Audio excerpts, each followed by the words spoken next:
What do Jabba the Hutt, King Richard III, and Scrooge McDuck have in common? I'll give you a minute. Really, it's just out of my head. I think that they are tragic figures. Jabba the Hutt from the Star Wars movies is huge, fat, with an insatiable appetite. He's a bad dude who does bad things in order to feed his many hungers. These appetites ended up being the cause of a lot of misjudgment on his part, and ultimately resulted in his death.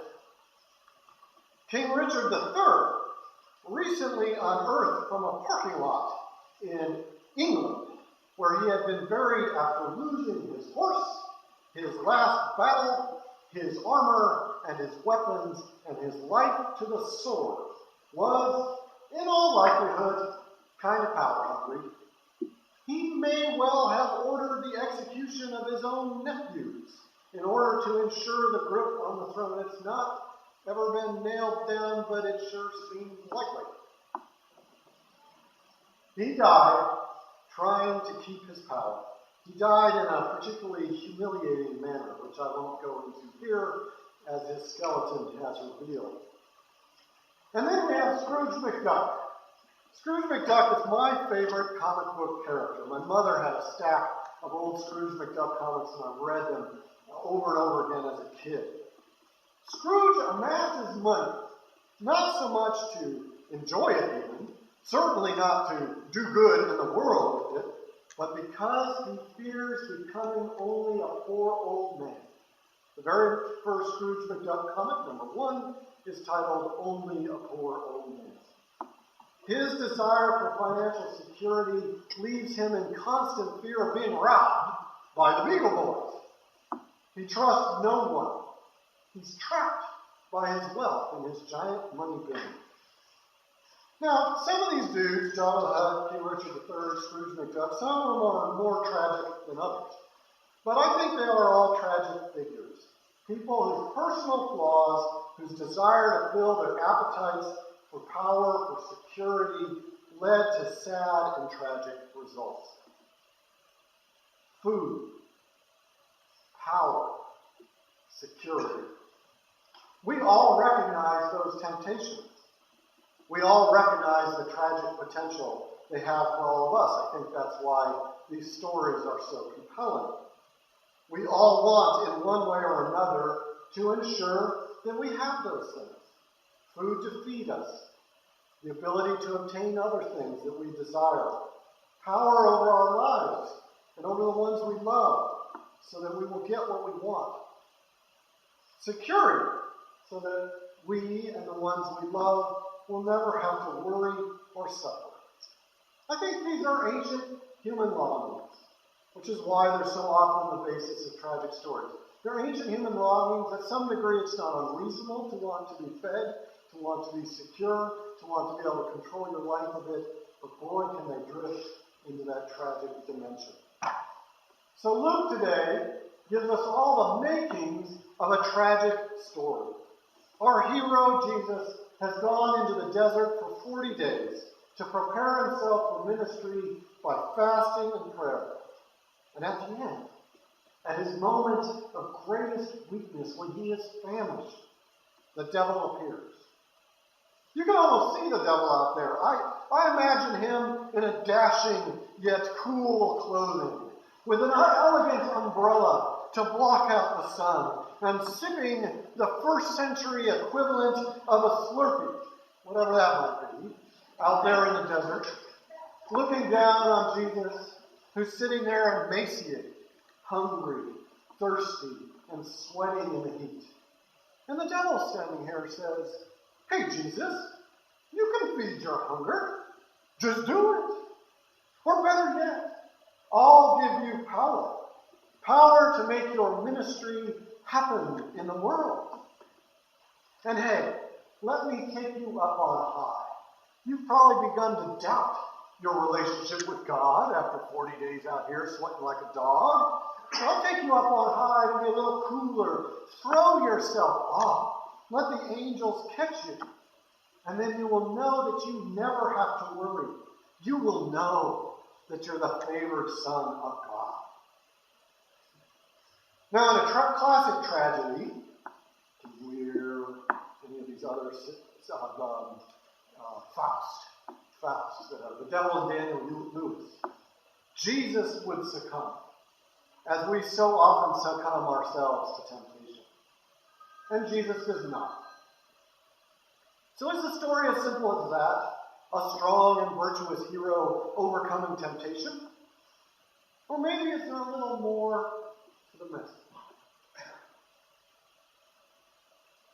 There's another kind of tragic story, perhaps even more typical, if less well known. It's called the tragedy of the commons. I was reminded of it last week during the bad inversion that we had. A scientist wrote a fascinating editorial to the Salt Lake Tribune, noting that our inversions are a classic example of the tragedy of the commons. The commons means common or shared resources, like the air that we breathe. In the tragedy of the commons, each person acting in their own self-interest, and in a way that by itself, if it was just one person, it wouldn't be a problem, contributes to a problem that affects us all. Our driving, being tethered to our cars, contributes about 35% of the total pollution in an inversion. That's a third of it, right? Yet I get in my car too. I want the convenience and speed and freedom it gives me. If others won't give their cars up, why should I be the only one who doesn't drive and then still breathes bad air?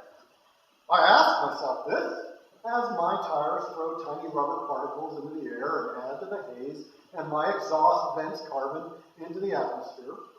It's a tragedy of the common air, one that we all seem to be stuck playing a role in. The overall environment is another commons. Indeed, the original definition of the commons, and I think Martin and Marjorie and our other representatives from merry old England will remember this. Commons was land shared by everyone in a village for grazing or for harvesting timber.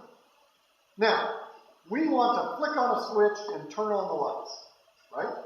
We don't want to have to think too much about what the coal mines and power plant emissions or the radioactive nuclear rods or the canyons drowned for hydroelectric power has to do with the other end of that switch.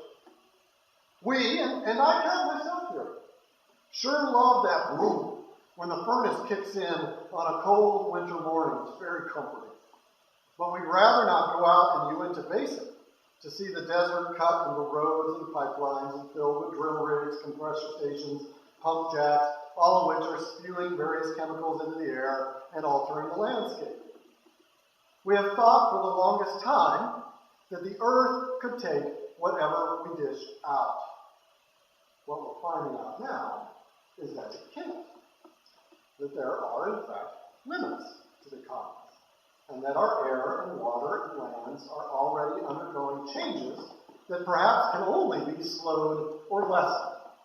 We are about to live a global tragedy of the commons. We are also beginning Lent. This 40-day period has long been a time to examine our personal self, our personal flaws and shortcomings, like those of the tragic figures that we know so well. And I'm not here to tell you, don't do that. That's a worthwhile exercise. At the end of the day, as I've been saying, it's our individual actions that affect each other, our common life, and our future together. I would suggest, though, that during this Lent, that we also spend some time thinking about our collective actions, what we do in common and in the commons. The story of Jesus in the desert for 40 days resisting the devil, the biblical origin of Lent itself, that's why we're here today, is a gripping introduction to the whole story of Jesus. At the beginning of his ministry, he gives us a preview of the end, a preview of his passion and death on the cross. Jesus answers the devil's temptations with a number of clear statements. Food is not the main issue. The only true power is God, and we trust in God. The story is a preview of the Passion. Jesus, at the beginning of the Passion, feeds his disciples with more than food alone. He feeds them and all of us, every time we come to this table, with his very self. Jesus, in his trial, the discussions with Pilate, refuses worldly glory and power and adulation in favor of speaking the truth about God and the world. Jesus refuses to remove himself from his mission, even when it means a risk to his security, to his life, even when it brings him to harm. He trusts in God and God's purposes, even when it puts him on the cross, feeling God forsaken. The response of Jesus to these temptations, to these oh so typical temptations, temptations of the self and temptations that lead to the tragedy of the commons, is oh so typical of Jesus. He self-empties. He will not keep a scarce resource, food in the desert, to himself. He will not simply feed himself. The bread that he makes, the living bread that he is for the whole world, like all of our food. He will not take power for himself. He comes for the good of all. He will not put his own safety before the well-being of all God's creatures.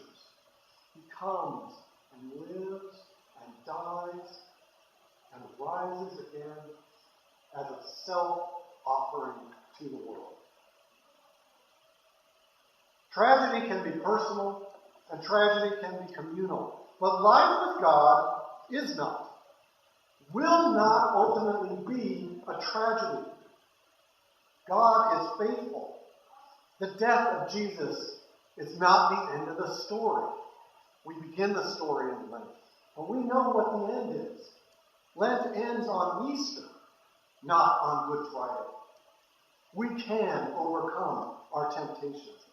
We can, individually and collectively, avoid a tragedy of the commons. Jesus inspires us to share and not hoard our food and resources, to exercise the power of love and humility rather than control, to worry about the safety of all and the world that we live in, and not simply ourselves. And that's how we're going to overcome the tragedy of the commons. I invite you into a holy Lent. Holy means set aside, not of this world, not following the world's rules, like the devil keeps telling Jesus. Our prayer and reflection and self-examination in this Christ-taught season should be on ourselves and what we can do to be better Christians. If we're Jabba the Hutt, or Richard III, or Scrooge McDuck, even in a small way, we should work on that. That's good. But our examination should also consider our role in the commons. We don't live alone. We live in community. Can we pray for inspiration to help us with this tragedy? Can we pray for ways that we can work for the good of all? Can we fast from the desires that take away from the good of all? Can we consider a carbon fast? I sent that out earlier, a couple of weeks ago. I have it posted up for reading. A carbon fast that's been proposed to reduce driving, reduce meat eating, reduce energy use, so that our personal behaviors, I'm not saying we give it all up, but we take it down a notch for the good of all. Can we be an example to others? Show others that being a Christian means caring for the commons, for the common good, sometimes through self-sacrifice. Can we take on practices of giving, self-emptying, self-offering, giving our time to the hungry with Rick and the Granger and Utah food banks? Can we give ourselves as Christ gave himself to us, an offering and sacrifice?